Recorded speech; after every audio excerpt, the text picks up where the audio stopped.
Well, hello there, my dear children of the apocalypse. How are we doing today? Let me bring you all a little bit closer for today's episode. There we go. That is significantly better.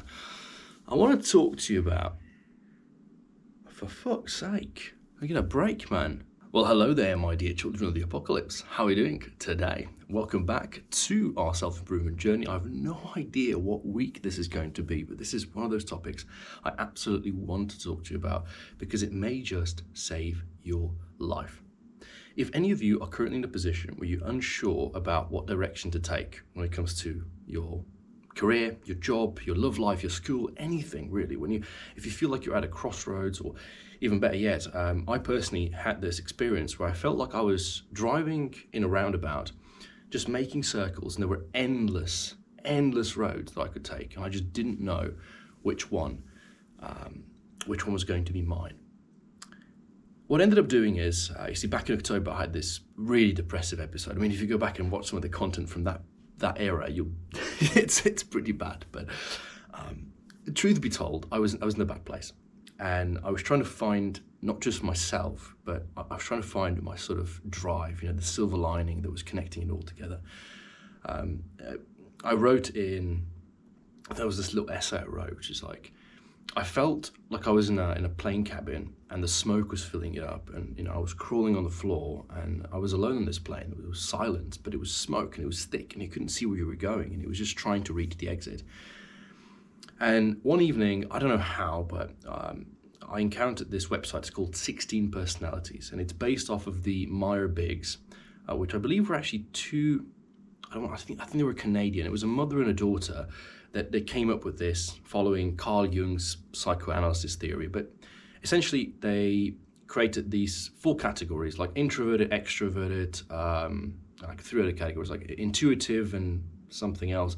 And so they then create this 16 different personalities that they can put you in. Now, as I opened the website, I was entering this conversation that I was about to have with the computer, because it prompts you a humongous amount of questions. It's like a 15-20 minute window. You're gonna have to take 15 minutes off of your life to just, it will give you questions like, how likely are you to enjoy, I don't know, diving with a parachute, right? Very much enjoy it, or I would find it very uncomfortable, right? And based on these questions, it will put you in one of the 16 categories.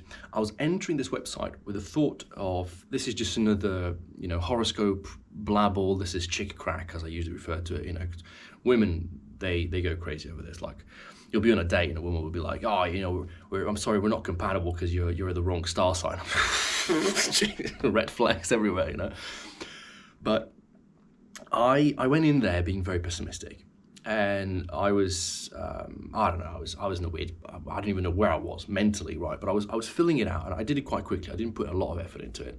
So maybe I might have to do it again sometime in the future, just to see if it's minutely different, if the percentages change, because it will tell you, on the 4 different scales, if you're more introverted or extroverted, if you're more outgoing.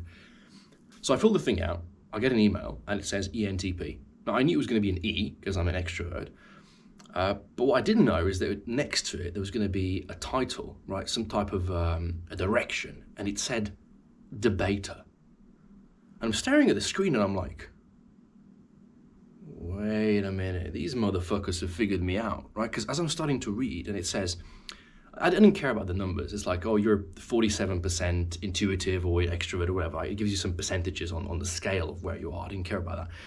But as I start reading into the debater, it's like, you're likely to do this, you're likely to say this, you're likely to feel this way, and I'm reading it and I'm like, whoa, because I didn't feel like that. The questions were so personal, but what I was receiving was very much on point.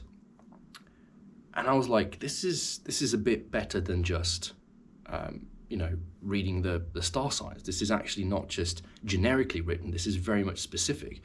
And it will tell you how many other people, percentage-wise, in the world that are also in your category of the 16 personalities, right? Because it's not equal. It's not all the people, that you're equal percentage. For example, the ENTPs, which I am, there's very few of us. And then it will also tell you which groups in between are more connected. Like if you're interested in dating, you can, I think Tinder now actually has you can select what personality-wise you have and put it in your bio if that's something that you care for. for me, what was so important is that what this did is it showed me a direction which was so very clear, right? So there I was in between jobs. I shouldn't say, well, in between jobs is a nice way of saying you were jobless, right? But I was no longer working in the kitchen. However, I was looking, right, at different jobs. I was actively applying for jobs in the kitchen. And as I'm reading, it says debater, and I'm like, debater? I mean, what do a cook or a chef and a debater have in common? Very little, right? Other than the fact, I mean, maybe if you're a head chef, you get to debate with people. Maybe if, you know, I don't know, if you go through the menu changes, you know, you might have to do some debating. But generally speaking, I've seen this much debating done in kitchens. So I thought, if this is my personality, then I really ought not to be looking for a job in the kitchen, right? It just made me start thinking more and more and more. And then I remembered, and this is a true story, and this happened in Estonia, 2021. So I got a phone call from the director of the school that I was going to, and he was like, "Hey man, you want to go to Estonia for a competition?" And I'm like, "Are we going by bus?" He's like, "No, plane, of course." I was like, "Okay, I'm going." Because, I mean, the only expense that I would have is traveling there. Now, I was working as a student at the time, so taking a 4-day break or a 5-day break wasn't really going to be a big deal. So we get on the plane, we fly to Estonia, and we do this competition, and I was joining it, ironically enough, as a receptionist. I have no idea about reception work. I would never want to be a receptionist, right? Standing in a desk, talking to customers like, "Yes, sir, here are your keys, you're in room 405, and oh yes, ma'am, we'll deliver you whatever." I couldn't care less, right? But they needed somebody who could join the competition because we were short of competitors.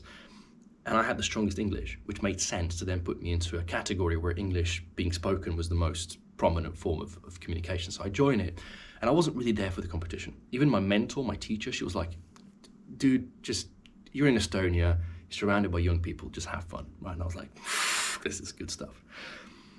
So it was 2 days in, and it was after a really, really night full of partying, and I was very tired.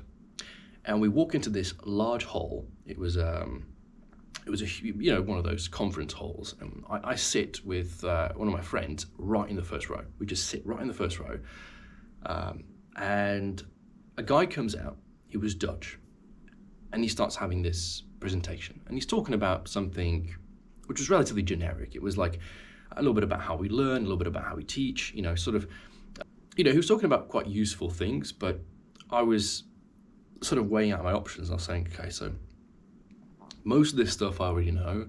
The guy's actually quite interesting, but I am absolutely tired, and I just passed out. Mind you, I'm sitting in the first row, right? I'm right in front of him. The dude is standing right in front of me, giving this speech, and I'm there just like, just pass the fuck out. And I wake up about 20 seconds before he says, "Does anybody have any questions?" And to his surprise, the first question came from me. I just looked him straight in the face, and I was like, "Excuse me, sir, I really want to know, how did you come to do this job as this speaker? Like, what was your thought process? Like, how did you get to where you are, essentially?" And the reason I asked him that is because I wanted to do that. For whatever reason, in that room, in that conference hall, tired as I was, I would want to be in his shoes. I would have gladly switched positions and have given that speech instead of him.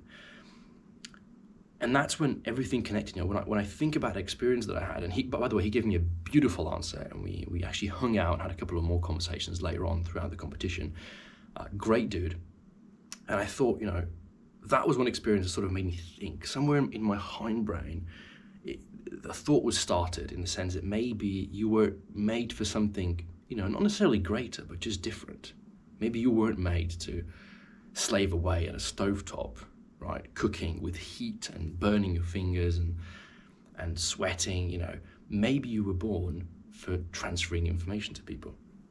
And when I took that personality test, I was in the middle of this gist of trying to figure out, should I go back into the kitchen, or rather, which kitchen should I go back to? Because there were so many options: pizzeria, steakhouse, this, that, bistro, hotels, so on and so forth. And something clicked for me and said, okay, wait a minute. If I had that experience in the past, and that was a sign, and now I've done this test here with this personality quiz, and this is a sign. And hell, I've been doing YouTube for so long, and I've developed my accent for 10 years.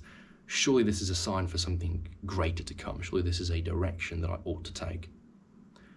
And now that I've begun sort of assimilating all this information and constructing it together and starting to go into a direction that makes this possible, that is starting to try to work towards the goal where I too can stand on that stage and I can give a speech in front of a group of people, and a kid will be asleep in the front row, and he will be the first person to say, "Hey, excuse me, sir, how did you get to do this job?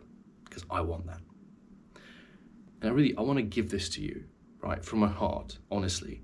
If you're in a position right now or in the future, or you have been in the past, you probably will be multiple times throughout life, go do this test. It's 15 minutes, 20 minutes tops that might just change the way that you look at your life.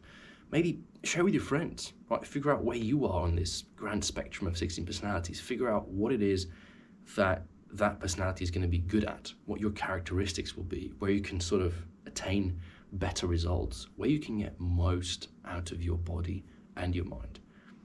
Because I know that having just made this slight decision has already perpetuated me into a direction that I'm very, very happy with. And going from being very doubtful of it in the beginning and seeing the results now, I have to say it works and it's true to heart, and I think it can help a lot of people out there. So give it a try and let me know in the comment section down below what your personality is and how you're going to be tackling the future armed with this new knowledge. Until next time, take care and safe flying.